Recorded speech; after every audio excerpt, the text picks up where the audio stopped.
In this video, I'm going to be giving you all the essential bit of kit that you're going to need to train for that marathon.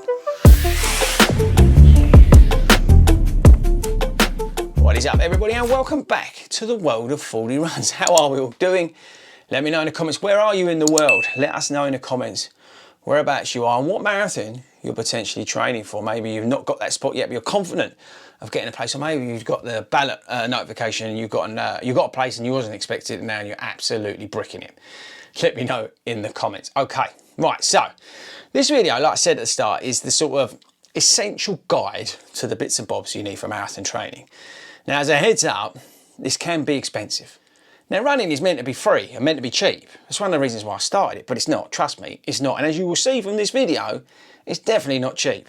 But this is the thing with marathon training. You need some kit. Now, people are going to argue in the comments and say, well, you only need a pair of trainers, get out there and run. Yeah, I get that, but you're going to need a few of these bits and bobs to help that training block, to help you through the process and make it that little bit easier. And that's why I wanted to do the video, to try and give you a few ideas on the bits and bobs that you may need, or sort of stuff that will, you know, just get you through that training block that little bit easier by getting some of these bits. So let's get stuck in. Okay, the first thing, and it's really obvious, running shoes. Yeah, you need a pair of running shoes. Well, you don't have to, you can run in bare feet if you want, but I would recommend you get your gait analysed. Now, don't necessarily go to your, you know, big chain, I'm not going to name them, where they just stick you on a pad and somebody who doesn't know what they're talking about says, oh yeah, you need a neutral shoe. Try and go somewhere a little bit good where they know what they're talking about. ASICS is a perfect example in London. If you can get, you know, maybe living in the southeast, you can get to ASICS, but go somewhere where they know what they're talking about gait analysis. Go along there, get yourself fitted. Try a few different shoes and see what works for you. But the most important thing is to get the right shoe for you. Next up, and this is where the money comes in, a GPS running watch.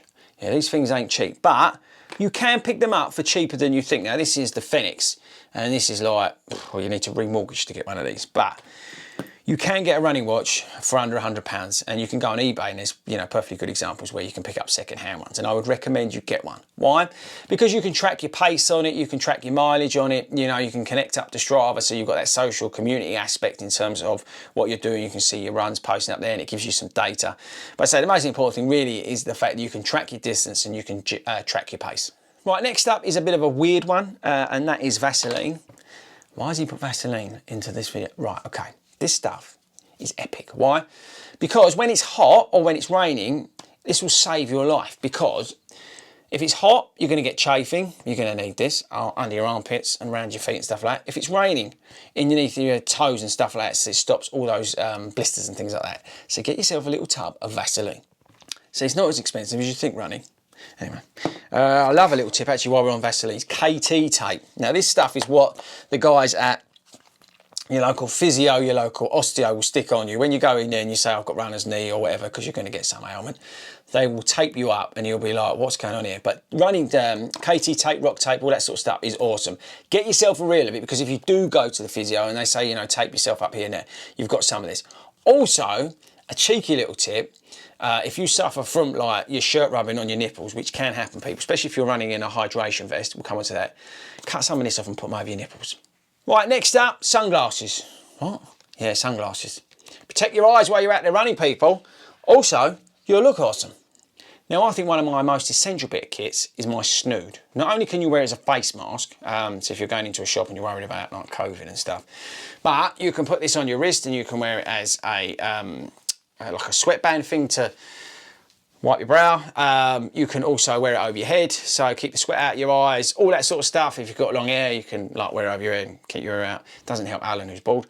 But yeah, a snood is like the best bit of kit I think I've probably got on this table. It's just insane, because the value for money, you know, you can pick these things up for a couple of quid on Amazon. You can get 40 runs one obviously on the store, but a couple of quid on Amazon and you're away. These things are so awesome and they can do a million different things. Right, next up, and I should probably spoke about it earlier because when I have my watch out, is a heart rate monitor. Now, if you want to train to heart rate, you need a heart rate monitor. If you're using your watch and you're tracking your heart rate, the chances are, if you've not got one of these strapped to you, the data's going to be wrong. So if you want to train to heart rate, get yourself a heart rate monitor. Now, these things are cheaper than you'd expect. You know, they're under £100. Some of them are like 50, 60 quid. Appreciate that's still a lot of money, but if you are looking to go down the route of training to heart rate, make sure you get a heart rate monitor. Okay, we're working our way through the pile. Next up is a fueling. You're going to need some fuel. Now, this is just an example of a gel. Doesn't have to be this company, although these are awesome. But you're going to need to get yourself some fuel. Trial and error is the best way. Ask people recommendations and things like that and try them out. But you're going to need some fuel, especially when you get into those longer runs. So that's something else you're going to have to buy. Right, talking of fueling, we've got hydration. Now this is Active Root. This is a ginger-based hydration product, which also you can use for fueling because it's got a calorie amount in it. Actually, I don't know what the calories is in here. Calories per 100 grams, 381 calories in this bad boy if you do 100 gram serving of that. So that's a great example of a hydration product, especially if you're training through the summer. You're going to need some electrolytes coming back in your body. You're going to fuel up with carbohydrate as well to fuel your run. So something like Active Root or other products, you know, by other manufacturers is awesome, but make sure you get some form of hydration product. Okay, we're coming to the end of the list. Next thing I would recommend is a pair of aftershocks, or sorry, shocks as they're now called. These are the Shocks Pro. These are bone conduction. Check out all the videos I've done on bone conduction headphones, but they sit outside the ear, so they're a little bit safer. But some form of music or podcast, listen to the Long Run podcast, good plug 40. While you're out there doing your runs, it will just, you know, the run will just disappear because you'll be focused in on what we're saying on the Long Run podcast. So a decent set of headphones, in particular the Shocks headphones I would recommend, can make your marathon training fly by. Okay people, we're nearly there. Last but one is the flip belt. This is a brilliant tool, in particular for race day as well, because you can put your phone in the front of it, you can put your gels all around it, and it sits just above your waist under your shirt and you don't know it's there. It's super comfortable, it's elasticated so it fits. It's just awesome. And even in your training runs, if you're going out and doing speed sessions and things like that, you can put your stuff in there, put your key in there and all that, and you ain't having to carry a bag or anything on some of those shorter runs. So a flip belt is a good investment. And the last bit of kit I would recommend you get is a hydration vest. Now this is a Kinder 10 litre from the guys at Harrier UK company, and we love those guys. Thank you very much again for sending me my pack. This is gifted, by the way, heads up, I'm not getting paid by them. But this is the 10 litre version, they do a 5 litre version as well. But you need this when you're out there doing those training runs because you need to be carrying hydration with you people, because how the hell are you gonna carry that when you're going along? Now there's some, actually I think the bottles are in here. I don't know, hang on. Sure we should check before we did the video. There we go, some bottles. So they stick in the front of that, and then I'm hydrated when I'm going along out there. There's a pocket at the back so I can stick all bits and bobs in there, but more importantly than anything else, it's comfortable, it's lightweight. I'm fueled up, I can put my phone in there. I've got everything that I need to be able to go out and do those, you know, 3 hour, 4 hour runs that I'm going to be doing in my marathon training. You can keep it all in here. You're nice and safe. So you've got your phone and all that kind of stuff as well in here. So you know you can ring anybody if you get in trouble. But this is probably one of the most essential bits of kit on this list. So there we go, people. Did I miss anything out? Let me know in the comments. I think that's it.